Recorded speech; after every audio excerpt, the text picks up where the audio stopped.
If you're waiting for the biggest cucumber, the fattest bean, and the longest okra pod, you may already be harvesting too late for the food you plan to preserve. Bigger can look like more food, but when you are growing for the jar, texture, firmness, and maturity can matter just as much as size. Because crisp pickles don't start in the jar, they start in the container. What if the reason some homegrown vegetables disappoint you after preserving has almost nothing to do with the jar? What if the problem began weeks earlier when you chose the variety, filled the pot, managed water through a hot afternoon, or left one more fruit on the plant because it looked as if it could get bigger? That is the shift I want to make today. From a random container garden to a preserving garden with a purpose. A patio can be full of healthy plants and still feel chaotic at harvest time. One week you have 2 cucumbers. Then suddenly there are 8. Beans hide under leaves.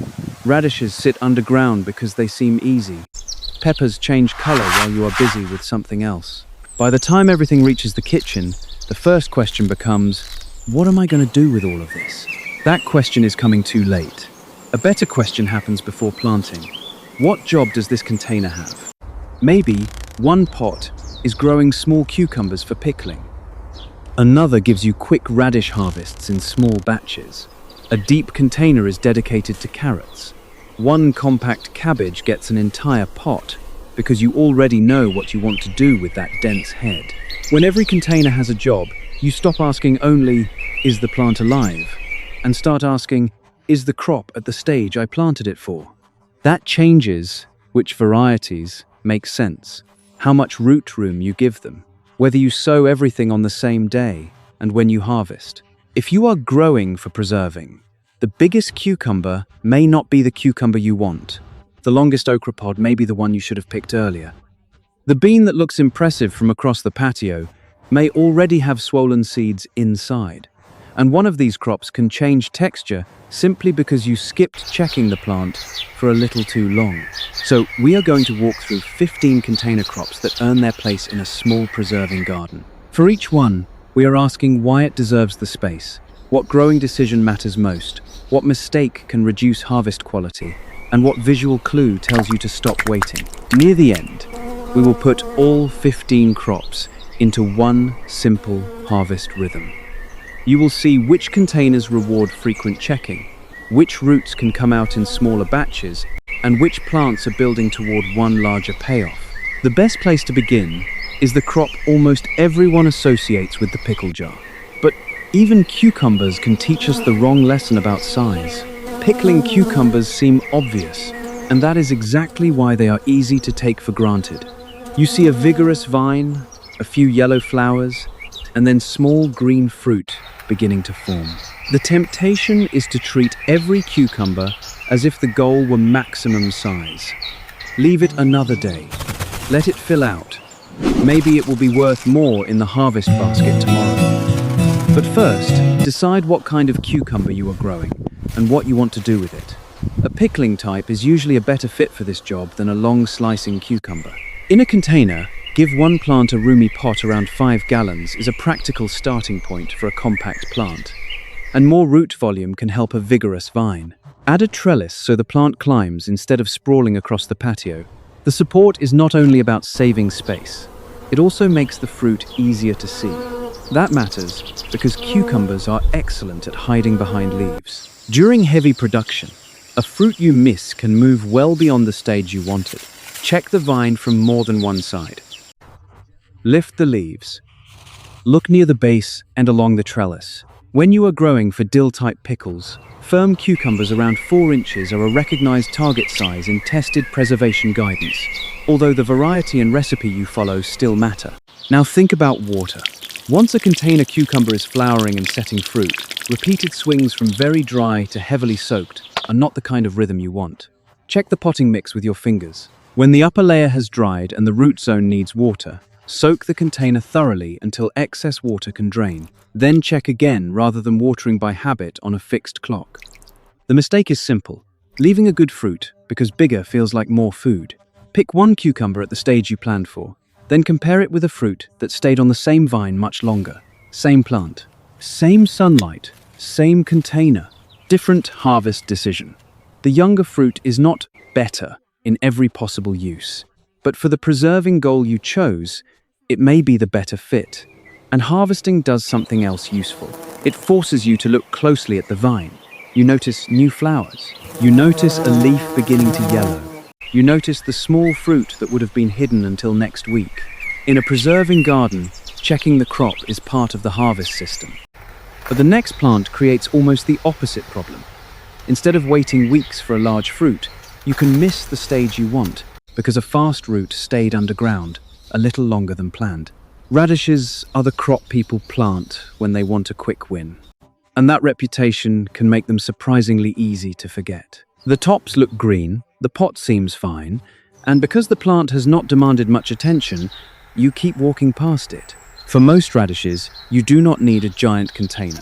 A pot about 6 to 8 inches deep can handle many small round types, provided the mix drains well and the plants are not crowded into one solid mat. Sow the seeds with enough room to thin them, because a dozen seedlings packed shoulder to shoulder cannot all make clean roots in the same small space. Then start watching the soil surface. Depending on the variety, the shoulder of the root may begin to show near the top. That is your reminder to check, not a command to pull every radish at once. Gently test one that looks ready.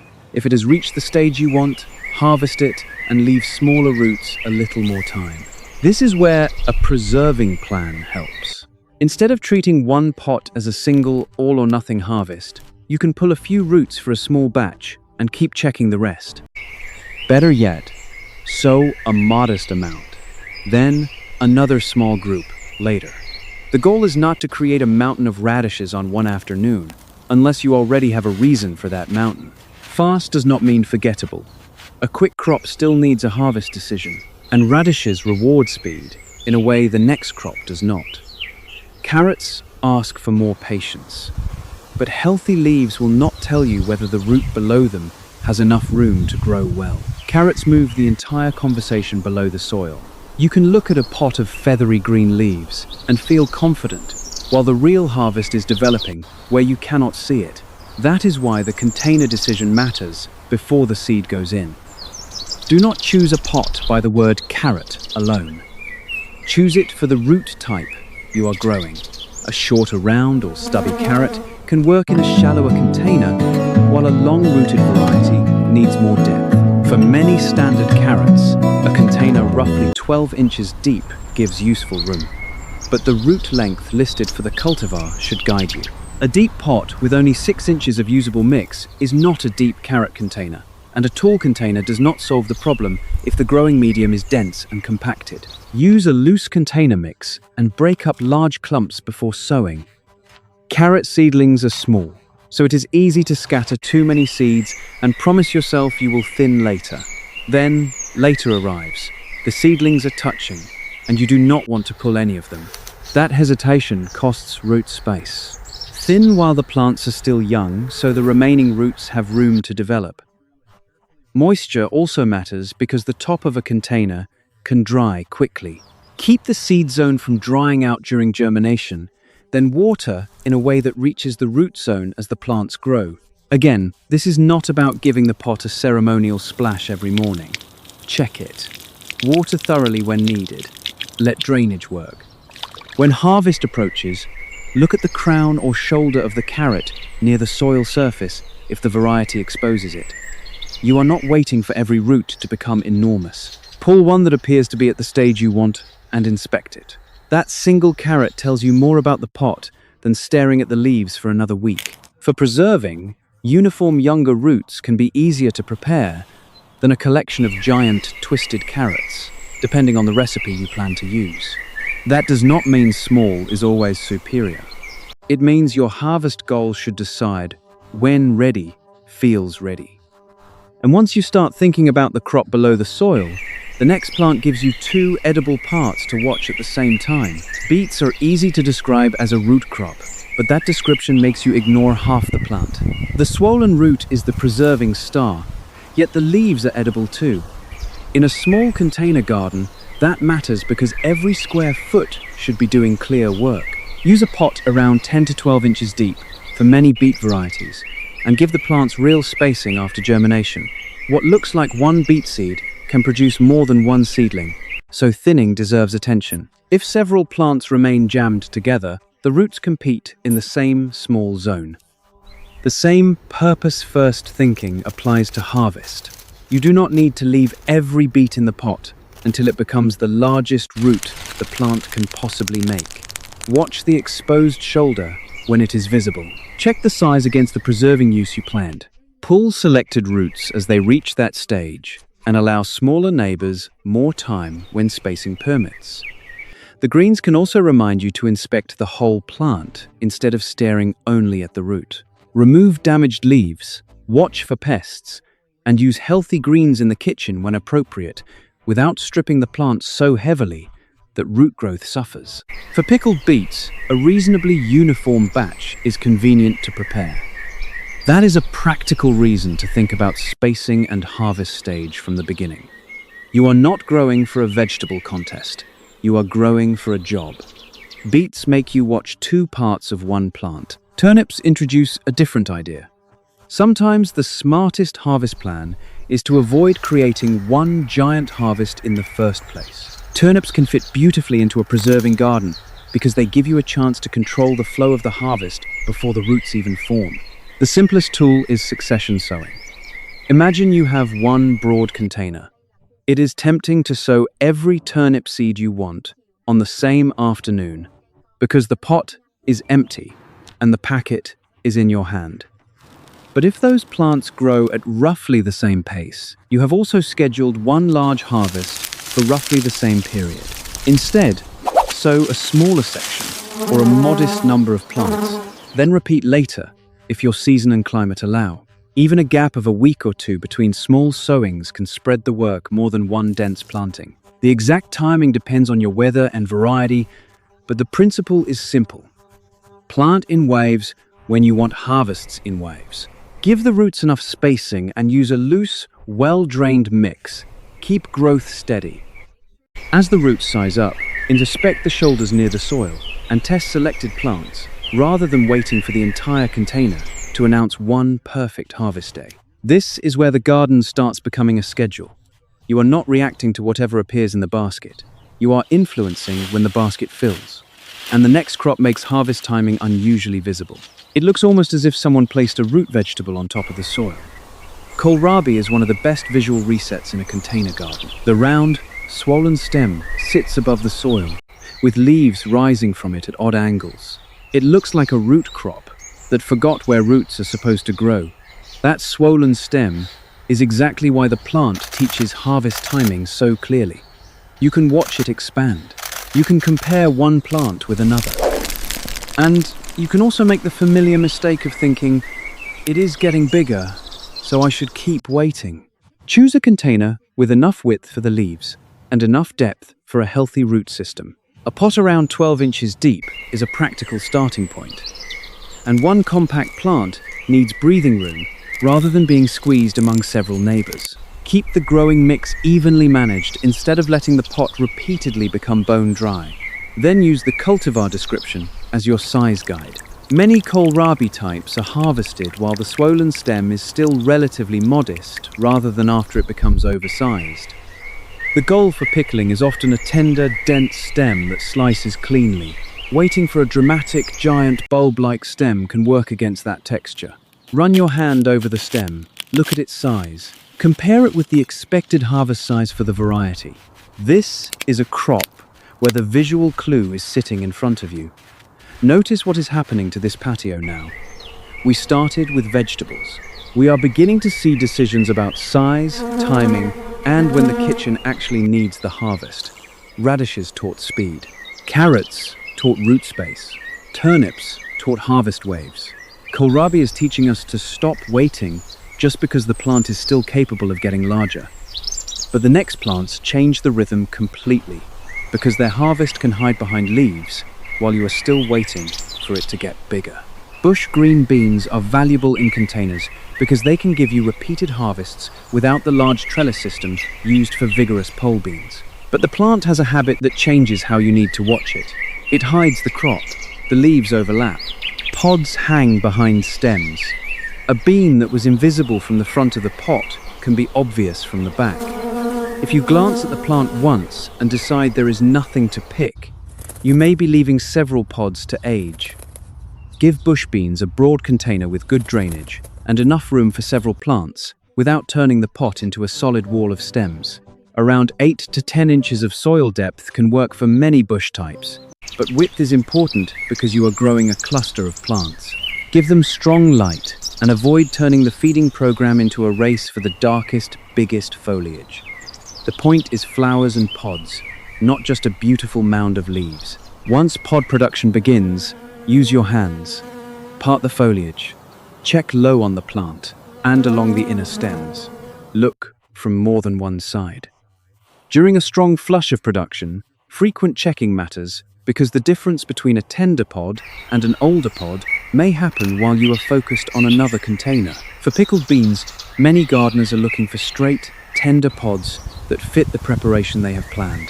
Watch for pods that are full length for the variety, but still smooth enough that the seeds inside are not heavily bulging.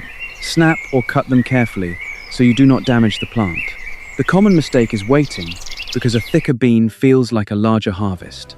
But as the seeds inside swell, the pod is changing. Again, larger is not automatically wrong. Mature beans have their own uses. The question is whether that was the job you gave this container.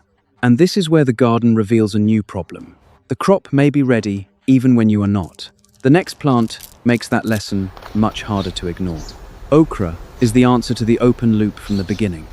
This is the crop that can make a mischecking rhythm painfully obvious. In warm weather, a healthy okra plant can move a young pod through its tender stage faster than an inexperienced gardener expects.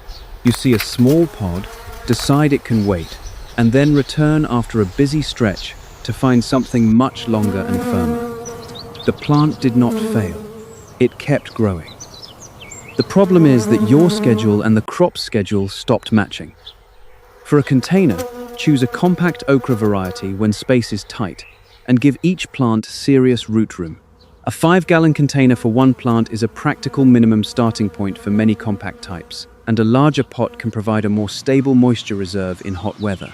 Okra likes warmth and sun. Once established, it can look tough, but a small container still dries faster than garden soil. So check the root zone, instead of assuming a heat-loving plant never needs attention. When flowers are followed by pods, start looking often. Young okra pods are usually the preserving target because tenderness matters. The exact length varies by cultivar, so do not force every variety into one number. Use the seed description, then add a physical check. A young pod should feel fresh and relatively tender. If you need force to cut it or it feels hard and woody, you already have useful information about how far that pod has matured. Compare a young pod with an older one from the same plant, same stem, same sun, same gardener, different checking rhythm. This is the midpoint where the entire preserving garden changes. The first half was not really about jars. It was about decisions. Which cucumber type to grow, how much root depth carrots need, whether you sow all the turnips at once, when a kohlrabi stem is big enough. Beans and okra add a new variable time. The garden isn't failing. You may simply be checking it on the wrong rhythm. Some containers can sit quietly while roots develop. Others begin producing visible crops that can move through the stage you want in a surprisingly short window. That means a preserving garden needs different kinds of attention. You do not inspect garlic the way you inspect okra. You do not watch cabbage the way you watch bush beans. And that is good news. It means you do not have 15 separate chores. You have a few different rhythms. We will organize those rhythms at the end. But first, color is about to become part of the harvest decision, and 2 pepper plants can teach that lesson in completely different ways. Banana peppers make the harvest decision visible in a new way because color can become part of the plan. Depending on the cultivar, fruit may move from green toward pale yellow, then deepen into orange or red as it matures. That progression is not just decoration. It reminds you to decide what stage you actually want. In a container, 1 pepper plant can do well in a pot around 5 gallons, while a larger container gives the roots and moisture reserve more breathing room. Use a fertile, well-drained mix, give the plant strong light, and support it if the stems become heavy with fruit.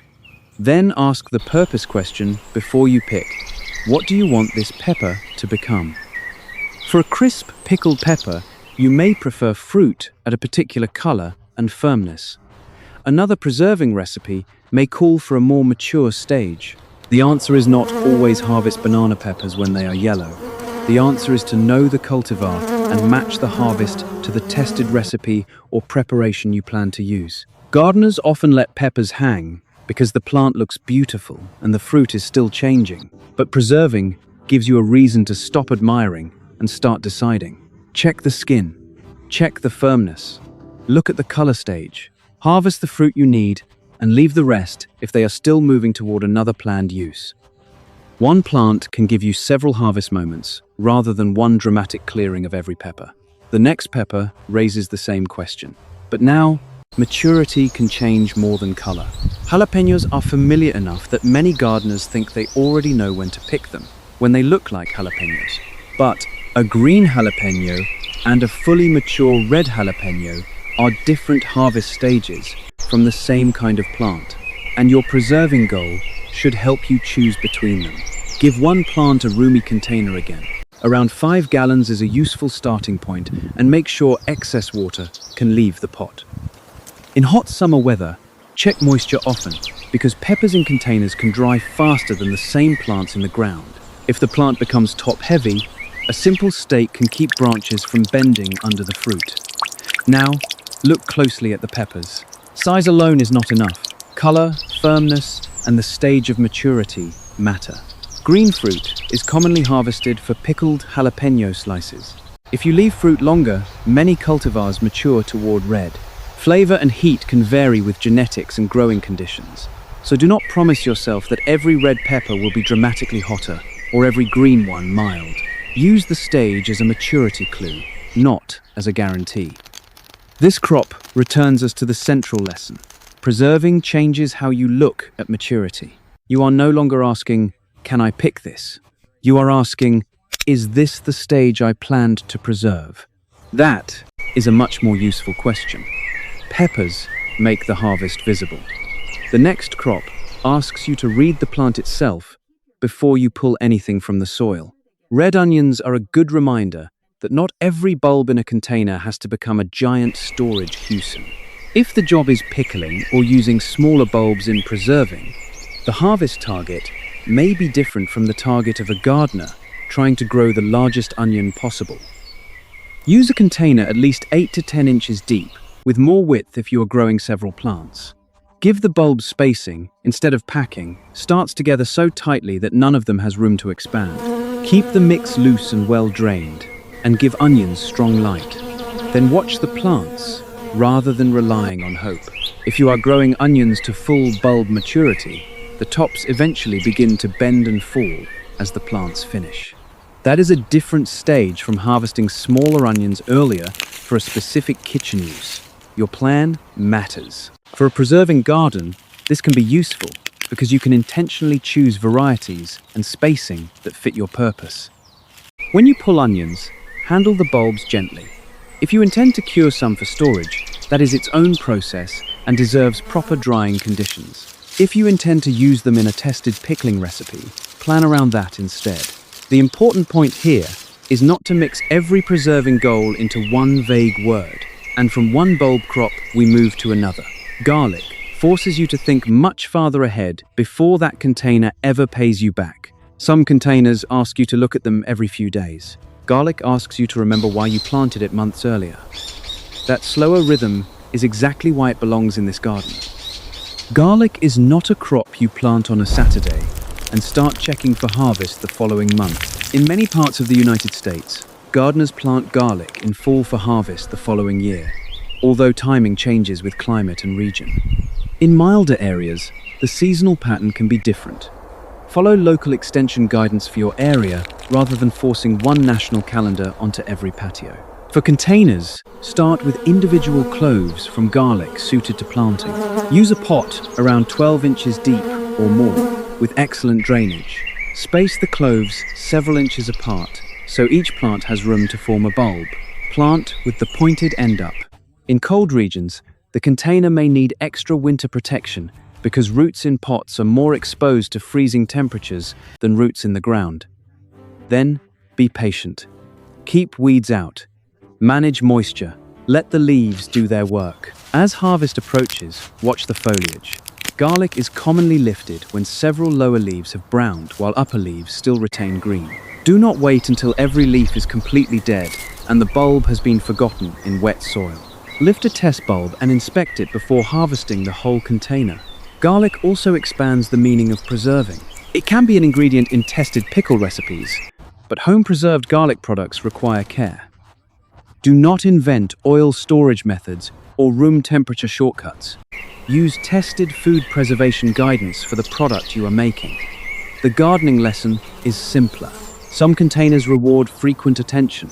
Garlic rewards long planning and a well-timed finish. The next crop takes almost the opposite form. One compact plant, one large visible payoff, and one very clear reason not to crowd the container. Compact cabbage is one of the clearest examples of giving a container one job. You are not planting it for a scattered handful of pods or a few fruits every afternoon. You are giving one plant time and space to build one main head. That is why crowding is such an expensive mistake. A compact cabbage may fit a container garden, but compact does not mean you should squeeze 3 plants into a pot designed for one. For a single plant, a container in the 5-gallon range or larger gives a practical amount of root volume, and a wider pot helps the leaves spread. Use a fertile container mix, keep the plant in strong light, and maintain moisture without leaving the root zone waterlogged. Cabbage also reminds you to inspect places you cannot see from standing height. Look under the leaves, check the center. Caterpillars and other pests can damage a head, while the outer plant still looks reasonably good from across the patio. A quick leaf check is far easier than discovering the damage when you finally cut the cabbage. As the head forms, pay attention to density. You are looking for a firm, well-developed head appropriate to the variety, not simply counting days and hoping for a larger number on the scale. Gently press the head. If it still feels loose, it may need more time. If it is firm and mature for the cultivar, your preserving plan should be ready. And this is where the phrase, "every container has a job," becomes physical. One pot, one compact cabbage, one planned payoff. Maybe the head is destined for a tested, fermented cabbage preparation. Maybe it is for a pickling recipe. Whatever the goal, know it before the knife reaches the stem. For fermentation or shelf-stable preserving, follow tested guidance rather than improvising salt, acid, or processing steps. The garden can give you excellent raw material, but food safety still matters after harvest. The temptation, once again, is to wait because the head might get bigger. Sometimes more growth is useful. Sometimes the crop is already at the stage you planted it for. The next head crop brings us directly back to the question from the beginning. When does waiting help? And when does waiting begin working against the harvest? Cauliflower is a crop that can make patience feel like a virtue, right up until patience becomes the problem. You watch the white head form. It looks good. Then you think, maybe a few more days will make it much bigger. Before that decision ever arrives, give the plant enough room. One cauliflower plant per roomy container is the safer approach for a small patio.